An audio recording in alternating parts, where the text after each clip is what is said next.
Hello students, continuing with our last topic, that is factors affecting dividend decision. Last videos में हमने आपके 6 factors किए थे। आप आपके जो बाकी फैक्टर्स हैं वो हम स्टार्ट कर रहे हैं।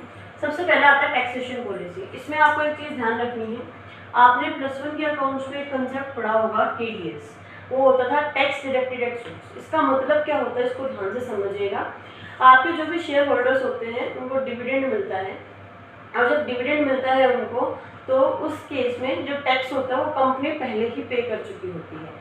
यानी कि शेयर होल्डर्स के हाथों में जो डिविडेंड आता है अपने शेयर्स के ऊपर, वो टैक्स फ्री होता है। तो वो चीज़ किस तरीके से रिलेट करेगा आपके डिविडेंड डिसीजन को, आपकी टैक्सेशन पॉलिसी।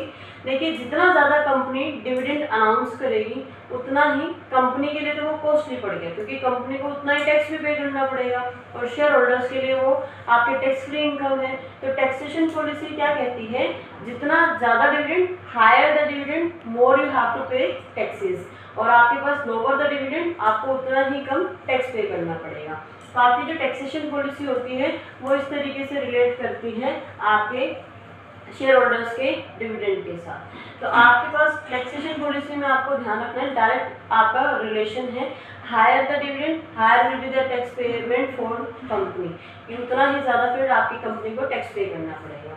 नेक्स्ट आता है stock market reaction. Stock market reaction कहता है, ये एक पॉजिटिव साइड रखता है कि जब कंपनी आपके पास आपके ज़्यादा डिविडेंड अनाउंस करती है तो उसका वो डायरेक्ट मार्केट प्राइस से रिलेट करता है शेयर से। कोई भी कंपनी ये नहीं चाहती कि उसकी कंपनी के शेयर्स के प्राइसेस मार्केट में फॉल हो। स्टॉक मार्केट रिएक्शन यही है। आप ऐसे मान लीजिए, जैसे कोई स्कूल अच्छी एजुकेशन देगा तो मार्केट में उसकी गुडविल बढ़ती है, ज़्यादा से ज़्यादा बच्चे पर्टिकुलर स्ट्रीम के लिए अगर वो स्कूल फेमस है तो उसमें एडमिशन लेना चाहेंगे। सेम में अगर कंपनी ज़्यादा डिविडेंड अनाउंस करेगी तो उसकी कंपनी के शेयर्स प्राइसेस बढ़ेंगे, क्योंकि कंपनी की गुडविल बढ़ गई है और आपके पास डिमांड भी बढ़ेगी। तो उस केस में डायरेक्ट रिलेशन रखता है कि आपने ज़्यादा डिविडेंड अनाउंस किया, कोई पॉजिटिव इम्पैक्ट लाएगा कंपनी के शेयर प्राइसेस पे, और जैसे ही कंपनी ने डिविडेंड कम अनाउंस करना स्टार्ट कर दिया, वो कंपनी के शेयर प्राइसेस पे भी इम्पैक्ट डालेगा। Access to capital market. Access का मतलब यहाँ पे है आपकी रीच, और कैपिटल मार्केट है जब कंपनी बोरो करना चाहती है मनी पब्लिक से, या आप ये कह लीजिए कि अपने शेयर्स को इशू करना चाह रही है, तो कितना क्विकली वो उसको कैश में कन्वर्ट कर पाती है, यानी कि कितना जल्दी लोग उस आपके शेयर्स को खरीदेंगे। तो एक्सेस टू कैपिटल मार्केट की जब हम बात करते हैं तो वो सिंपली आपके डिविडेंड पेमेंट के साथ रिलेट करता है। जितना ज़्यादा आप डिविडेंड देंगे उतना ज़्यादा इजी होगा कंपनी के लिए शेयर्स को आपकी इशू करना, और उतना ही जल्दी लोग शेयर्स को खरीदेंगे। ये आप देख सकते हैं, ह्यूमन माइंड, ह्यूमन साइकोलॉजी काम भी इसी तरीके से करते हैं।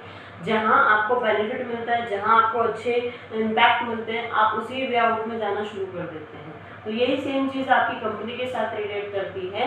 अगर कोई भी कंपनी अच्छा खासा डिविडेंड पे कर रही है तो उस केस में आपके पास एक सिंपल सा रिलेशन रहेगा, और वो रिलेशन यही रहेगा कि आप इजीली कैपिटल मार्केट से मनी रेज कर सकते हैं अगर आपकी कंपनी ने शेयर होल्डर्स को अच्छे रिटर्न दिए हैं, आपने शेयर होल्डर्स को उनके इन्वेस्टमेंट अमाउंट के ऊपर अच्छा पेबैक दे रहे हैं।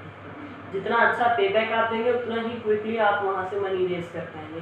जितना कम आपका पेबैक रहेगा उतना ही आप धीरे, ये कह लीजिए बहुत मुश्किल होगा, थोड़ा सा आपके लिए वो एक कॉम्प्लिकेटेड सिचुएशन बन जाएगी आपके कैपिटल मार्केट से मनी रेज करने के लिए। नेक्स्ट आता है लीगल कॉन्स्टेंट। लीगल कॉन्स्टेंट में आपके कंपनीज एक्ट के प्रोविजंस रखते हैं। आपने अकाउंट्स में पढ़ा होगा या आप पढ़ेंगे भी अभी आपके फाइनेंशियल स्टेटमेंट वाले बुक्स में कि कैपिटल कितने टाइप की होती है, तो उसमें एक पेड अप कैपिटल आप पढ़ेंगे।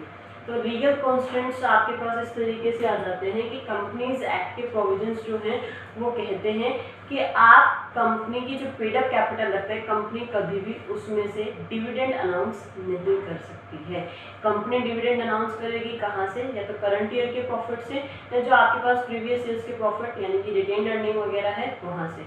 आप अपने कैपिटल मनी से डिविडेंड को पे आउट नहीं कर सकते, क्योंकि उससे क्या होगा, कैपिटल रिड्यूस हो जाएगी कंपनी की, और कैपिटल अलग चीज़ होती है और डिविडेंड आप अनाउंस करते हैं आपकी अर्निंग में से, आपके प्रॉफिट में से। तो इस तरीके के जब लीगल कॉन्स्टेंट आ जाते हैं, लीगल फाउंडेशंस आ जाती हैं, तो वहाँ पे भी आपको फिर एक स्टेप बैक करना पड़ता है। नेक्स्ट है कॉन्ट्रैक्चुअल कॉन्स्टेंट। कॉन्ट्रैक्चुअल कॉन्स्टेंट देखिए, एक बार आपने देखा होगा, पहले लेमन एग्जांपल के थ्रू समझाते हैं। जैसे सपोज कीजिए आप मेरे फ्रेंड हैं और मुझे किसी से बात करना अच्छा नहीं लगता है। आप मेरे बेस्ट फ्रेंड हैं और आप उसी बंदे से जाकर के बात कर रहे हैं जिससे बात करना मुझे पसंद नहीं। तो एक बार तो मैं आपको कहूँगी, यार तू मेरा बेस्ट फ्रेंड है, तो उससे जाकर के बात कर रहा है, तेरे को थोड़ा सा ना उससे हटना चाहिए। जैसे कि आपने पढ़ा भी था इनफॉर्मल ऑर्गेनाइजेशन में प्रेशर ऑफ ग्रुप नॉर्म्स आ जाता है। तो आपके पास इस तरीके की वो एक कंडीशंस, वहाँ मैं ये नहीं कह रही कॉन्ट्रैक्चुअल कंडीशन से, क्योंकि दोस्ती में कोई कॉन्ट्रैक्ट नहीं होता है, वो कॉन्ट्रैक्चुअल कंडीशन नहीं, बट एक इनडायरेक्टली एक कंडीशन आ गई है कि अगर मैं इसका दोस्त रहूँगा तो मैं उससे बात नहीं कर सकता, I am not suppose to talk to that person. So here only, यहाँ पे वो सेम सिचुएशन है। कॉन्ट्रैक्चुअल कॉन्स्टेंट में भी यही होता है। आपने सोर्सेज ऑफ फाइनेंस पढ़े हैं, इक्विटी शेयर्स है, प्रेफरेंस शेयर्स है, डिबेंचर्स है। इक्विटी शेयर्स कॉस्टली कैपिटल है, डिबेंचर सबसे रिस्की कैपिटल है। अब आप जब डिबेंचर से मनी रेज करेंगे तो वो क्या करते हैं, वो आपको पता है रिस्की कैपिटल है, वो अपना इंश्योरिटी करेंगे, हमारा इंटरेस्ट और हमारा कैपिटल रिफंड सबसे पहले हो जाए, हम सेफ साइड पे हो, और वो आपके एसेट्स को भी गिरवी रखवा देते हैं, मॉर्गेज रखवा देते हैं। तो उस केस में आपके पास वो कई बार क्या करते हैं, वो कंडीशन भी लगा देते हैं। कॉन्ट्रैक्चुअल कंस्ट्रेंट लेने का क्या मतलब है, जब आप डेट कैपिटल से मनी रेज करते हैं, यानी कि आप डेट कैपिटल से मनी रेज करें, डिबेंचर से मनी रेज करें, तो वो कंडीशन पुट कर देंगे। वो कंडीशन क्या पुट करेंगे कि आप शेयर होल्डर्स को डिविडेंड नहीं पे करोगे अगर हमसे मनी रेज करना चाहते हो तो वो एक कॉन्ट्रैक्चुअल कॉन्स्टेंट आ गया। तो वो भी आपको बाउंड करता है आपके डिविडेंड डिसीजन को, आपके वो एक ऐसा फैक्टर है जो डिविडेंड डिसीजन को इम्पैक्ट करता है। तो आपने 3 डिसीजन पढ़े हैं। फाइनेंशियल डिसीजन में है investment, financing and dividend decision, और फाइनेंसिंग पार्ट होता है फाइनेंशियल डिसीजन का। 3 नंबर में आपका एक क्वेश्चन बन सकता है, what is the difference between financial decision and financing decision. तो उसमें आपको ध्यान रखना है। और फिर आपके फैक्टर्स अफेक्टिंग, आपके इन्वेस्टमेंट डिसीजन अलग है, आपके पास आपका फाइनेंसिंग डिसीजन अलग है, आपके डिविडेंड डिसीजन अलग है। इन्वेस्टमेंट में मनी को कहाँ लगाना है तो वो फैक्टर्स इम्पैक्ट करेंगे।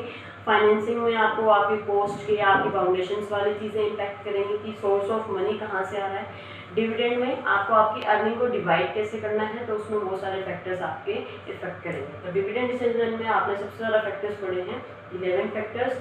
नेक्स्ट टॉपिक हमारा रहेगा फाइनेंशियल प्लानिंग। आज के लिए यहाँ तक रखते हैं, तब तक के लिए stay home, stay safe, thank you.